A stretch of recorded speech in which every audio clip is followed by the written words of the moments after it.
Assalamualaikum warahmatullahi wabarakatuh. Alhamdulillahirabbil alamin. Apa kabar semua? Apa kabar semuanya hari ini?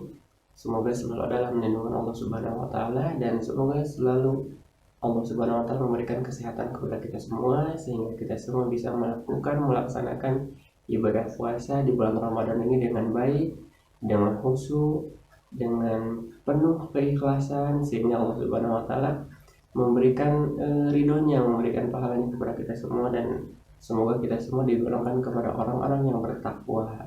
Amin ya Allah ya Rabbal alamin. Nah, pada kesempatan kali ini akan mengisahkan atau menceritakan suatu kisah yang Allah tuang dalam Al-Quran, di dalam ayat suci Al-Quran, tentang binasanya kaum Ad yang oleh Allah diberi azab setelah Allah beri peringatan lewat Nabi Hud. Akan tetapi kaum Ad sendiri tidak mengindahkan peringatan tersebut sehingga Allah Subhanahu wa taala mengazabnya. Nah, kaum Ad sendiri merupakan salah satu keturunan Nabi Nuh, salah satu keturunan yang Allah selamatkan dari banjir bandang yang menimpa kaum Nabi Nuh saat itu. Kaum Ad sendiri juga merupakan keturunan orang beriman pada waktu Nabi Nuh. Hanya saja pada generasi kaum Ad ini mereka mulai ingkar kembali, mulai kembali menyembah patung-patung mereka karena merasa dirinya kuat, karena merasa mereka tuh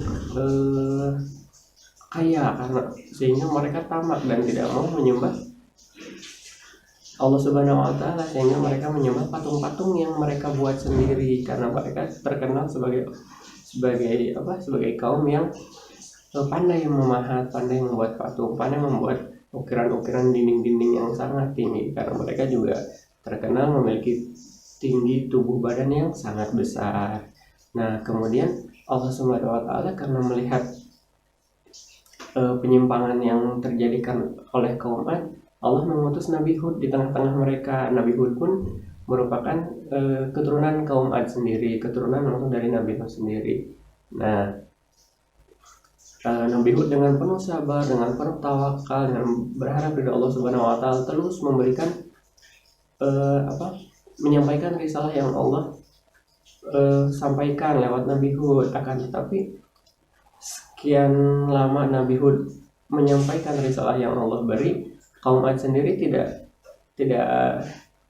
tidak mau atau tidak mau mengikuti apa yang Nabi Hud jelaskan. Malah mereka selalu menghina, mengejek, bahkan ada yang tidak mengindahkan, ada yang tidak mendengar, terus menghina setiap Nabi Hud menyampaikan risalah. Tapi ada beberapa pun juga yang mengikuti risalah Nabi Hud untuk bertakwa kepada Allah Subhanahu wa taala. Kemudian Allah Subhanahu wa taala karena sudah penyimpangannya sudah sangat jauh, kemudian Allah tegur dengan kekeringan yang dilanda selama 3 tahun yang membuat mereka susah untuk beraktivitas, tidak ada air, susah untuk membuat makanan. Allah memberikan peringatan itu semua agar kaum Ad bisa segera bertakwa kepada Allah Subhanahu wa taala. Akan tetapi setelah Allah memberikan teguran berupa kekeringan yang terjadi selama 3 tahun, kaum Ad sendiri masih saja tidak mau bertawakal kepada Allah, masih saja tidak mau mengikuti ajaran yang dibawa oleh Nabi Hud alaihissalam. Nah, murkanya Allah, kemudian Allah memberikan awan yang begitu gelap yang Allah kisahkan langsung dalam Al-Quran di surat As-Saffat sebelum surat Muhammad. Kita baca ayat sucinya.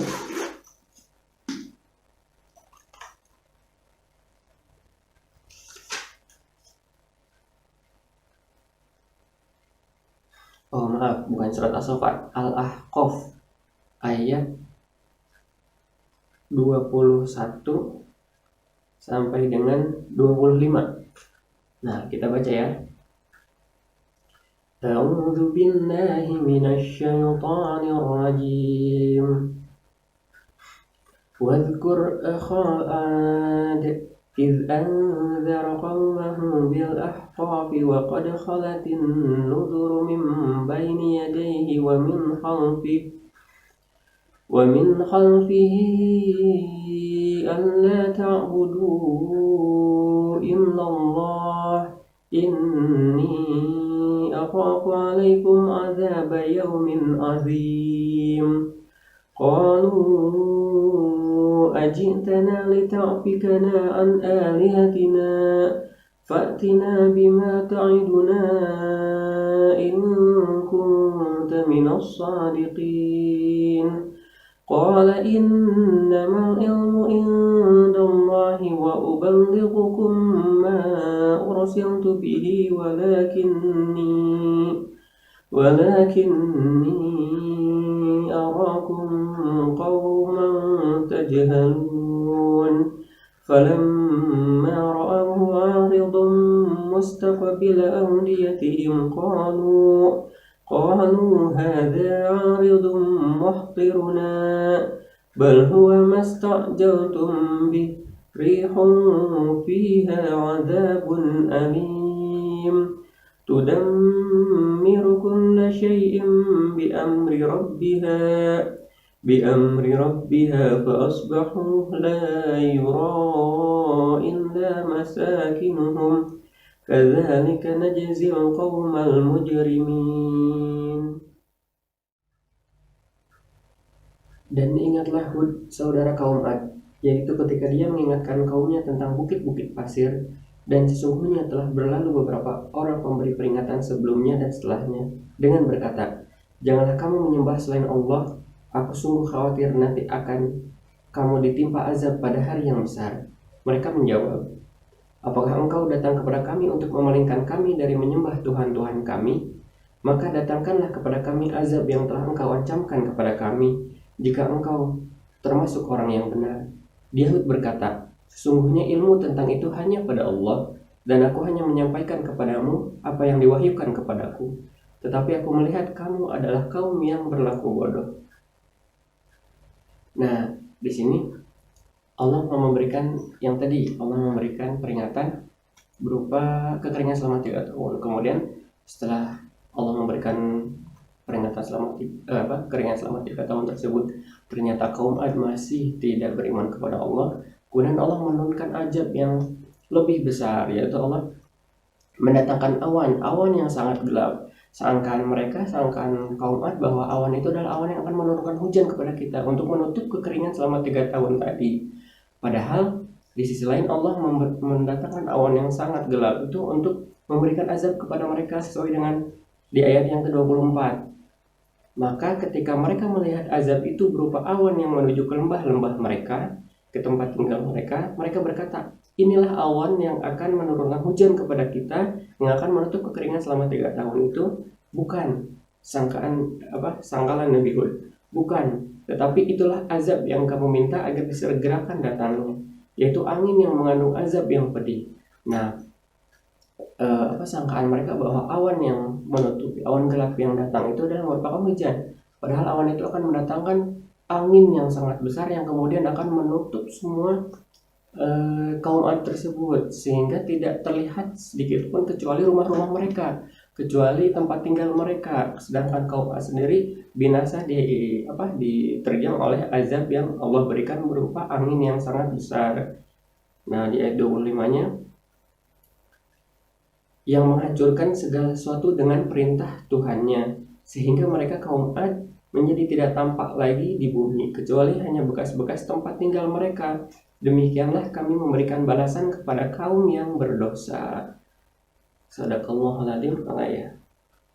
Nah, bisa disimpulkan bahwa seberapa besar pun kekuatan kita, seberapa kuat pun kita, seberapa kaya pun kita itu tidak ada apa-apanya di hadapan Allah Subhanahu wa taala. La haula wala quwata illa billahil aliyyil azim. Tiada daya dan upaya kecuali Allah yang ada di dalamnya, kecuali Allah yang memutuskan semuanya, kecuali Allah yang mengarahkan semuanya. Oleh karena itu, ketika kita memiliki nikmat sedikit, ketika kita memiliki, Allah berikan kepada kita berupa fisik yang kuat, harta yang banyak, atau otak yang pintar, kecakapan dalam berbicara, kita tidak bisa serta-merta kita langsung sombong bahwa kita yang paling berilmu. Kita ingat bahwa sebelumnya, di kisah sebelumnya, Nabi Musa diingatkan oleh Allah karena Nabi Musa menganggap dirinya lah yang paling berilmu, sehingga Nabi Musa ditegur dengan harus belajar bersama Nabi Khidir. Nah itu juga bisa menjadikan pembelajaran kepada kita bahwa eh, tanpa Allah kita itu bukan siapa-siapa. Allah yang menolong kita semua, Allah yang memberikan kepada kita ilmu, Allah yang memberikan kepada kita kekuatan, Allah yang memberikan kepada kita kesehatan. Makanya di setiap langkah kita usahakan kita selalu mengingat Allah Subhanahu wa taala dimanapun, dalam kesulitan, dalam kemudahan, dalam kebahagiaan, kita harus selalu mengingat Allah Subhanahu wa taala. Nah, dalam kisah tadi apa yang kalian coba cari, di manakah letak atau tepatnya kaum Ad itu berada, di wilayah manakah kaum Ad itu berada. Kemudian pengen juga yang pastinya pengen kalian menyimpulkan dari kisah kaum Ad tersebut, apa ya hikmah yang bisa kita ambil sehingga kita bisa mencontohnya dalam kehidupan sehari-hari. Nah mungkin sekian yang dapat sampaikan. Kurang lebihnya mohon maaf. Semoga kita selalu ada dalam lindungan Allah Subhanahu wa taala. Semoga kita selalu diberikan Allah Subhanahu wa taala petunjuk sehingga kita semua bisa menjalani hidup kita menjadi lebih baik lagi. Akhirul kalam, wabillahi taufiq wal hidayah. Wassalamualaikum warahmatullahi wabarakatuh.